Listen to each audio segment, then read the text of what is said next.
Hola, hola, buenos días, buenas tardes, buenas noches. Espero se encuentren súper bien a la hora que nos estén escuchando. Ya estamos en el día número 11 de nuestra lectura de nuestro libro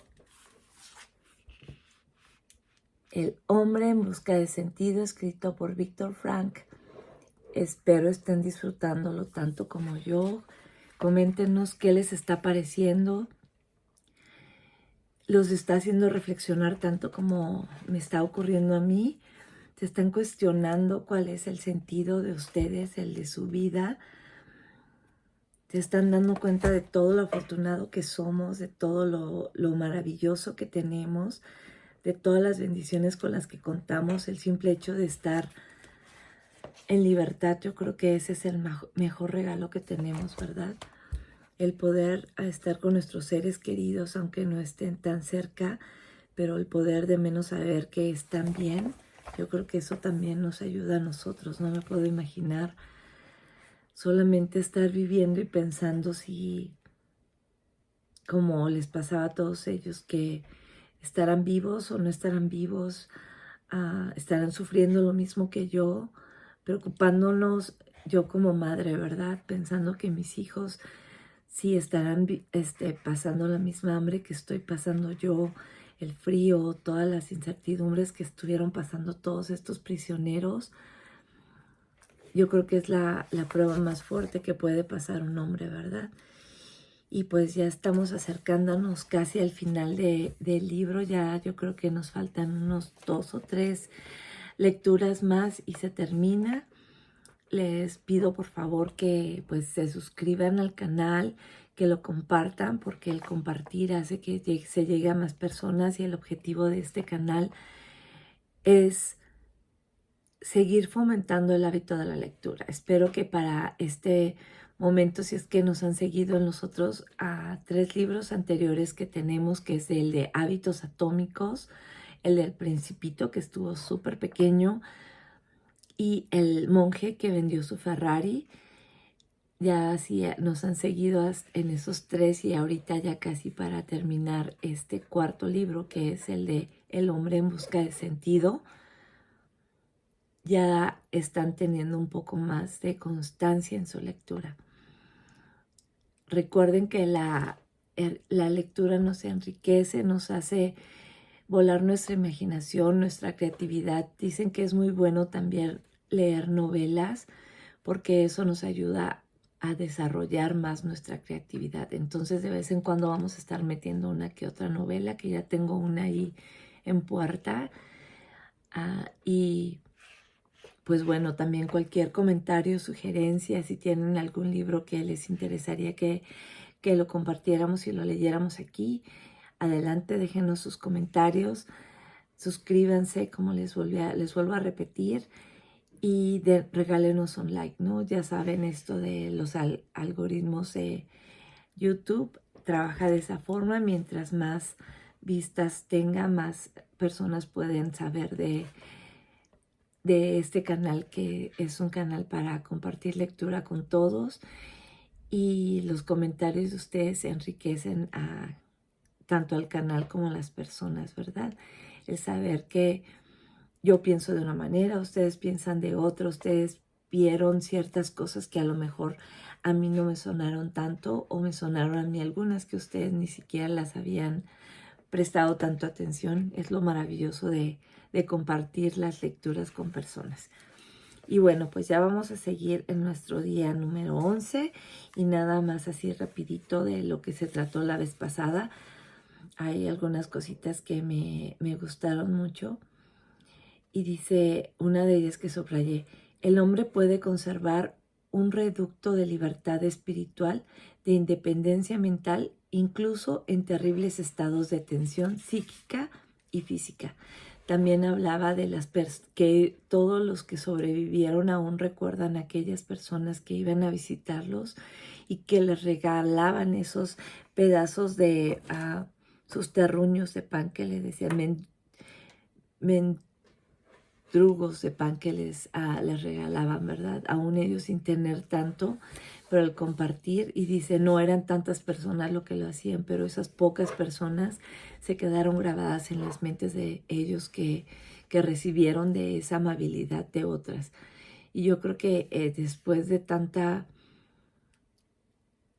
violencia que han de haber vivido entre ellos mismos, porque se llega, yo creo que a un momento en que ya pierdes toda la sensibilidad y, como dicen, ¿verdad? Te quitan tu libertad interior y es cuando ya te conviertes en uno más y ya no eres sensible al dolor ni a tanto golpe que la vida les está dando. Y otra parte que me gustó también, dice, quizá no fueron muchos, bueno, dice, la libertad humana, la libre elección de la acción personal ante las circunstancias para elegir el propio camino. Y también decía, allí siempre había ocasiones para elegir cada día, cada hora.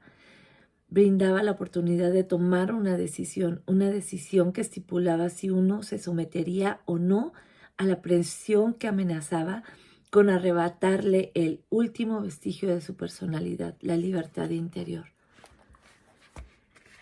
Y nos habla de también cómo cada quien podía decidir si ellos iban a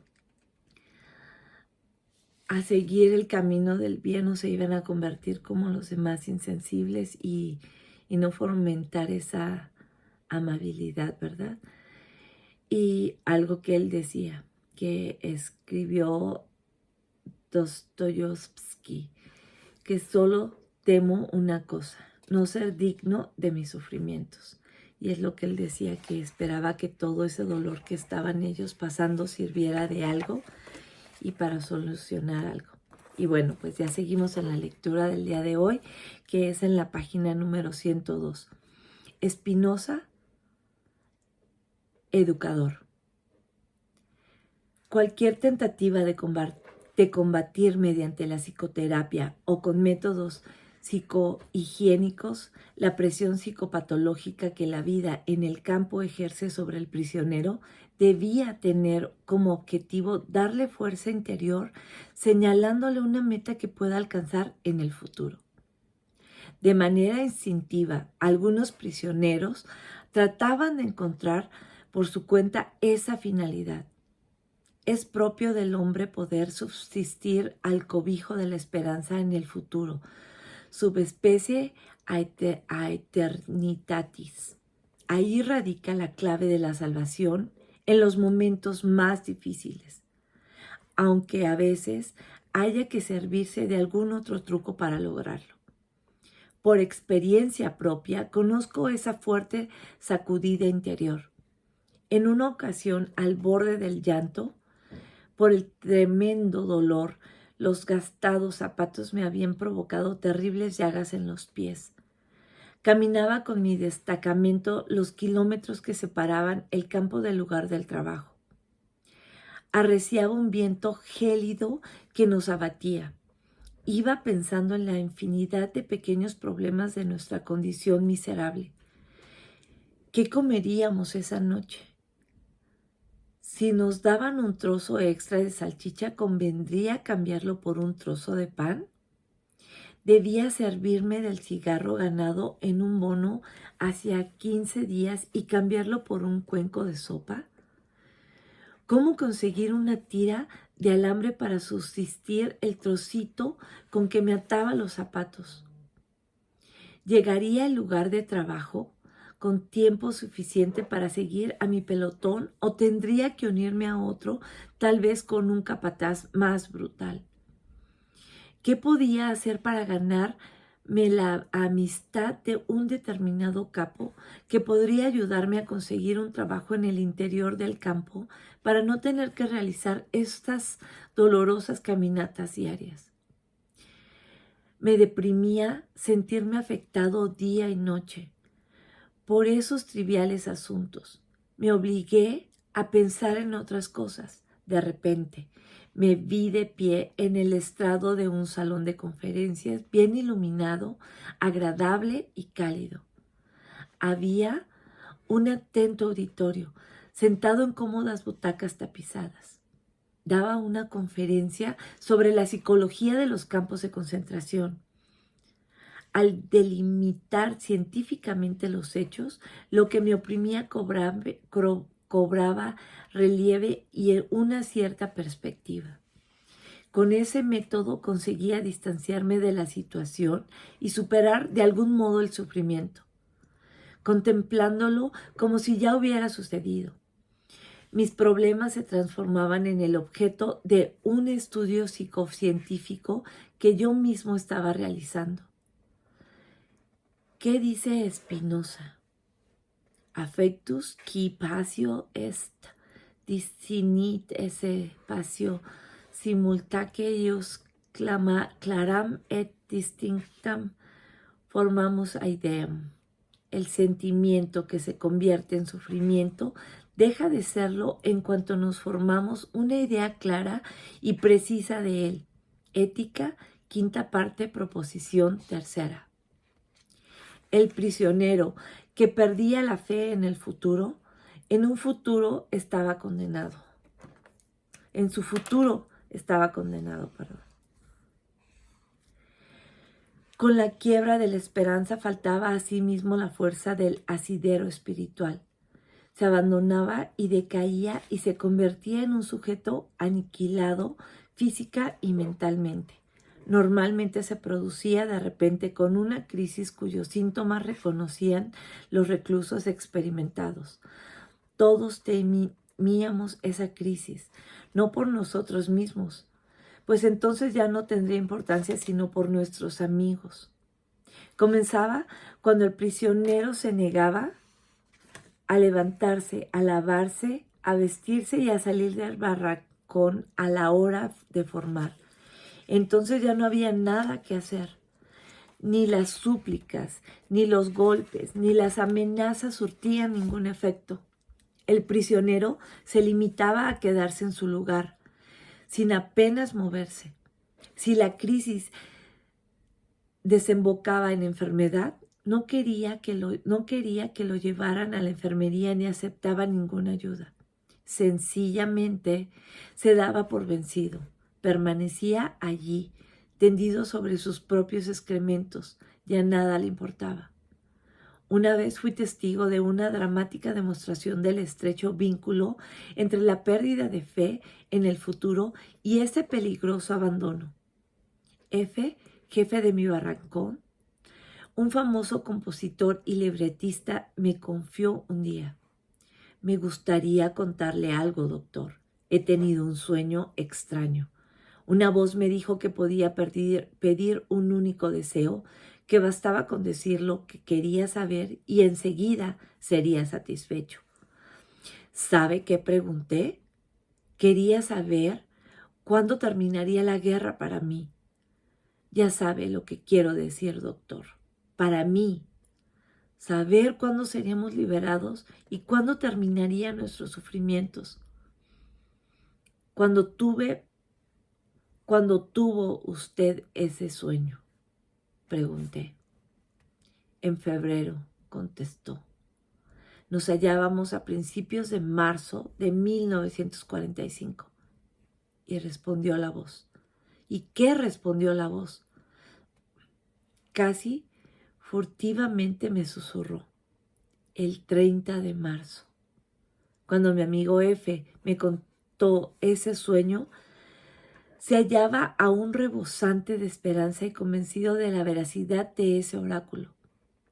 Pero al acercarse el día prometido, las noticias sobre la guerra que llegaban a nuestro campamento menguaban la esperanza de ser liberados en esa fecha.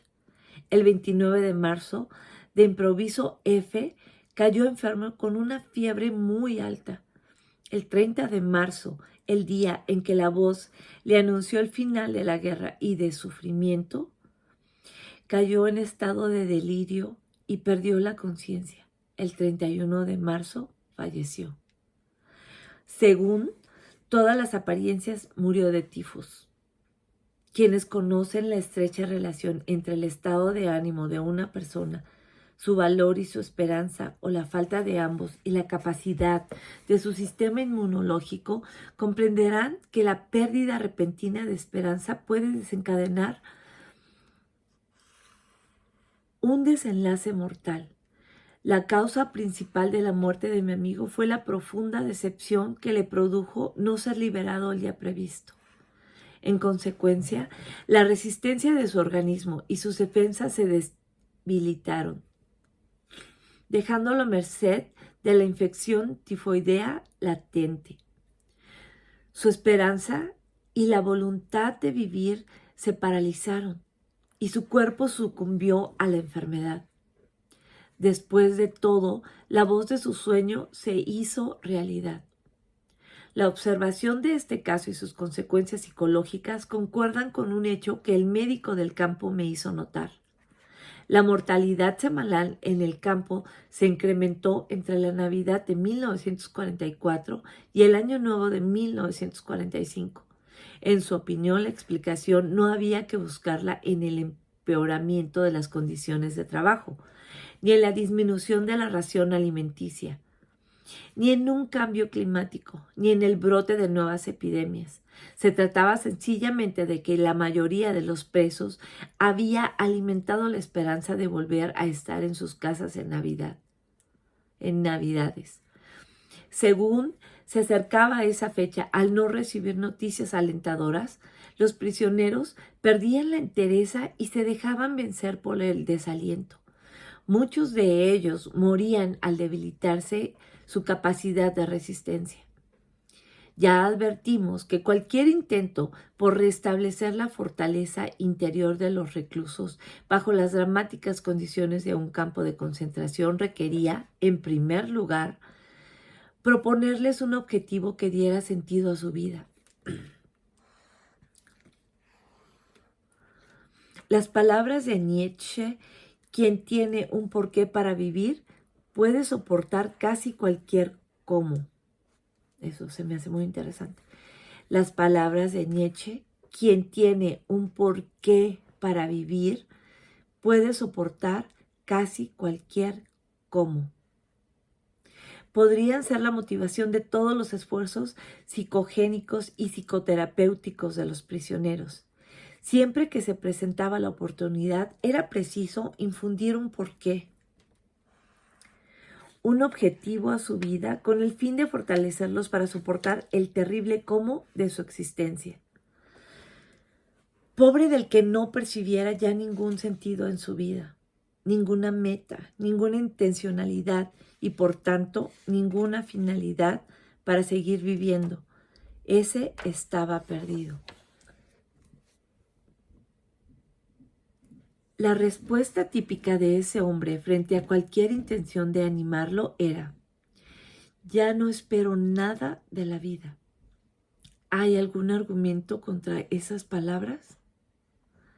La pregunta por el sentido de la vida. Lo que se necesita urgentemente en tal situación es un cambio radical de nuestra actitud frente a la vida. Debemos aprender por nosotros mismos y enseñar a los hombres desesperados que en realidad no importa lo que esperamos de la vida, sino que importa lo que la vida espera de nosotros. Hablando en términos filosóficos, podríamos decir que se trata de una especie de giro copernicano.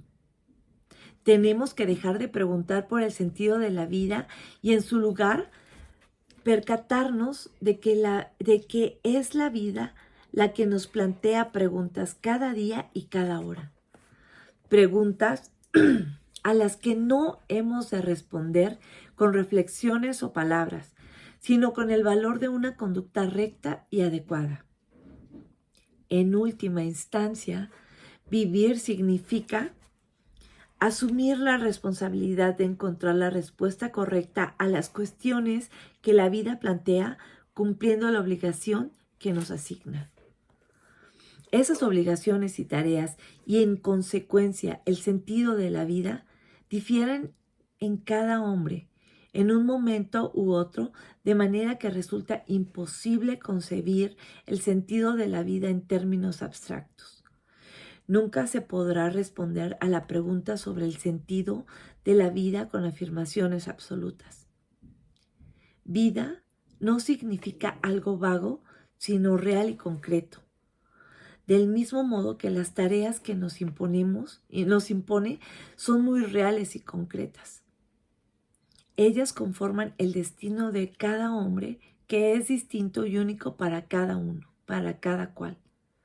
Un hombre no puede compararse con otro hombre, ni un destino con otro destino. Ninguna situación se repite. Cada situación reclama una respuesta diferente.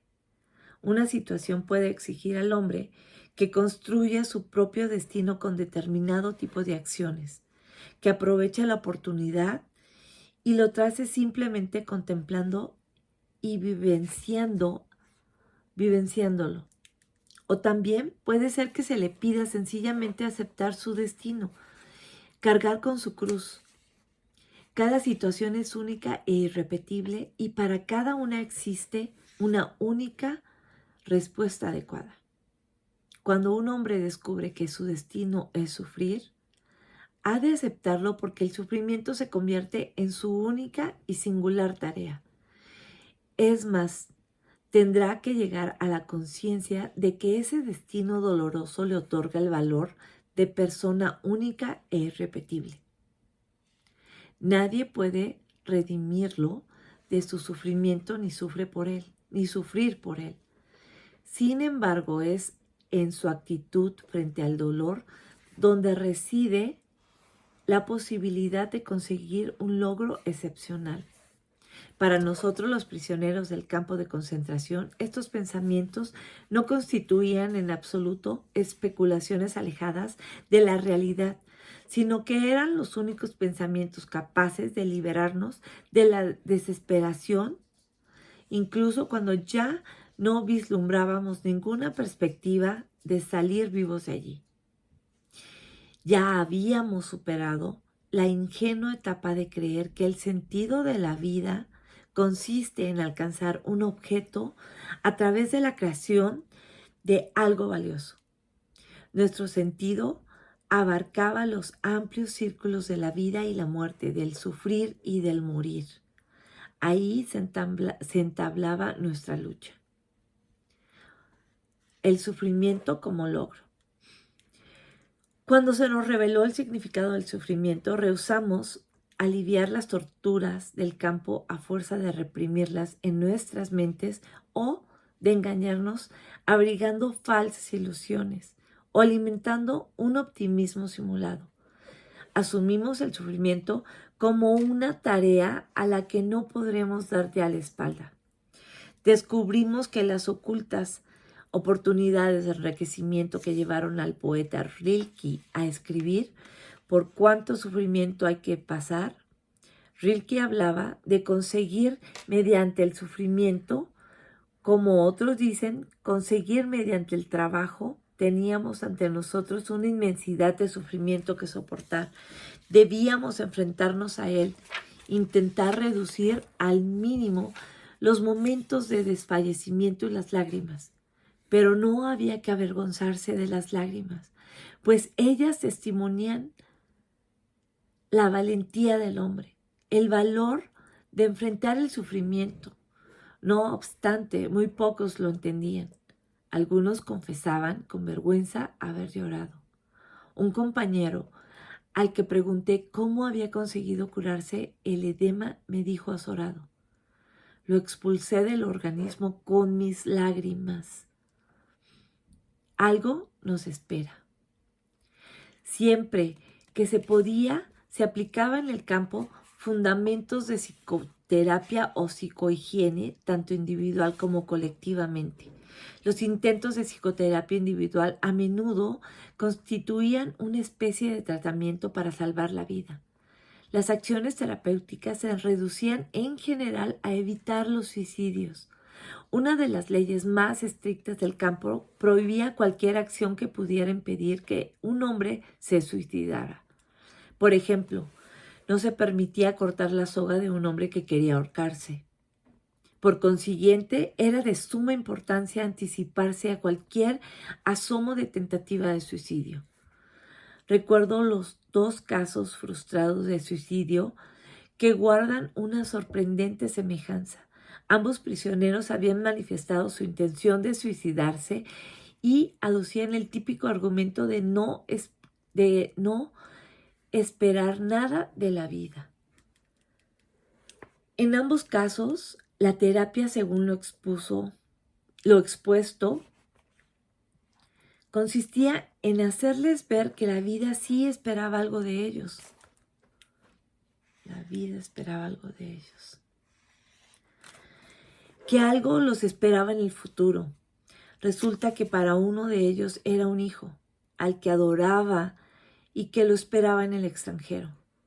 En el otro, la vinculación no era con una persona, sino con su obra. Era un científico que había iniciado la publicación de una colección de libros aún inconclusa. Nadie más que él podía acabar el trabajo, así como nadie podía reemplazar al padre en el afecto por su hijo. Esta unicidad y esa singularidad que diferencia a cada individuo y que confiere un sentido a su vida se fundamentan en el trabajo creador y en la capacidad de amar.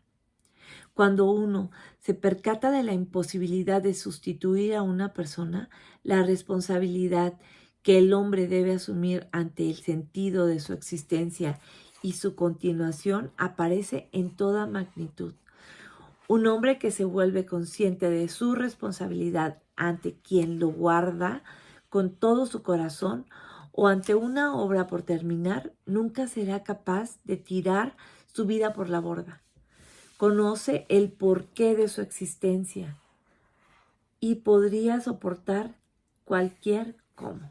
Y bueno, pues hasta ahí nos vamos a quedar. Llegamos hasta la página número 108. Ya estamos, como les dije anteriormente, a 3 a más tardar lecturas para concluir con este hermoso libro. Bueno, digo hermoso porque tiene mucha reflexión, yo con lo que me estoy quedando mucho es agradecer. Como dice, buscar el por qué, ¿verdad? Para no sufrir para poder soportar el cómo. O sea, cómo vamos a seguir con esto, cómo voy a seguir sin mi hijo, cómo voy a seguir sin el trabajo, pero yo creo que ahí yo me regresaría a que, bueno, tengo vida, tenemos libertad, tenemos muchas cosas por qué estar agradecidos. Y siempre yo creo que algo que nos puede sacar de la tristeza extrema o depresión, ponernos a agradecer. En el libro de Mañanas Milagrosas, que también leí, que da muchos consejos de cómo cambiar tus mañanas y cómo mejorar tu productividad. Ahí en una de los rituales que hacemos en las mañanas es agradecer, escribir también. Y eso nos hace darnos cuenta y agradecer todo lo que la vida nos está regalando. Y pues bueno, ya los dejo porque ya nos alargamos un poco en la lectura. Y pues muchas gracias por acompañarnos y ya saben, por favor compartan los libros que ya están leídos en el canal, compartan lo que ustedes están adquiriendo de cada lectura, cada que compartimos y repetimos y enseñamos a las personas lo que estamos aprendiendo, eso nos ayuda a nosotros a aprender aún más. Hace que nuestro cerebro guarde todo lo que estamos absorbiendo y aprendiendo. Aparte, el dar siempre es, como dicen, ¿verdad? Hoy venía platicando con mi mamá y le decía que a veces nos decepcionamos de las cosas porque siempre estamos esperando algo a cambio. Yo creo que cuando no tenemos tantas expectativas que queremos que la vida o las personas nos cubran, es cuando más felices estamos. Entonces no esperar, si damos algo, esperar algo a cambio, porque a veces nos podemos decepcionar y nos podemos enojar, frustrar. Solamente dar por dar. Y la vida nos regresa tanto cuando hacemos eso y nos llena de tanta paz, como decía él, ¿no? el seguir a tu instinto y a tus valores, como él lo hizo cuando trataba de huir, y al ver a la persona decirle, ¿me vas a abandonar? No se lo dijo, pero con esa mirada, y él no pudo. Él simplemente dijo, bueno, pues me quedo, arriesgando su vida porque pudo haber muerto, ¿verdad?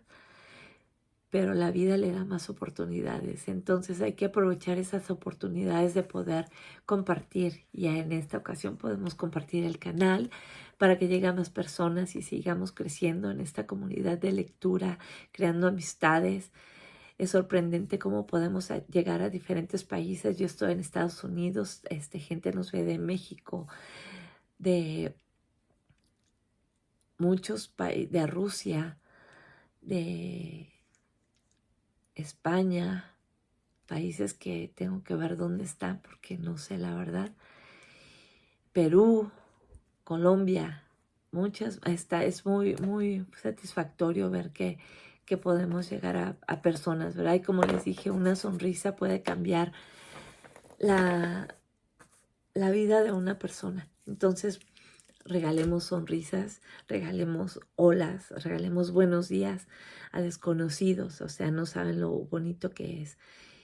Y en nuestra cultura latina muchas veces no tendemos a dar elogios, pero elogiar a las personas, o sea, eso las motiva a tener un día hermoso. A lo mejor estaban pasando por un momento, no sabemos, cada persona vivimos circunstancias diferentes.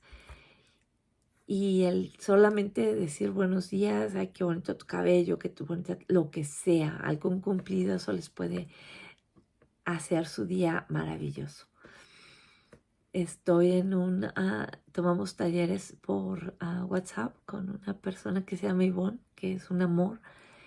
Ella da todo su tiempo gratis y nos enseña tanto y nos llena tanto de amor, de paz, de bondad, de querer seguir dando a la gente sin esperar nada a cambio. Y ella siempre dice, ¿no?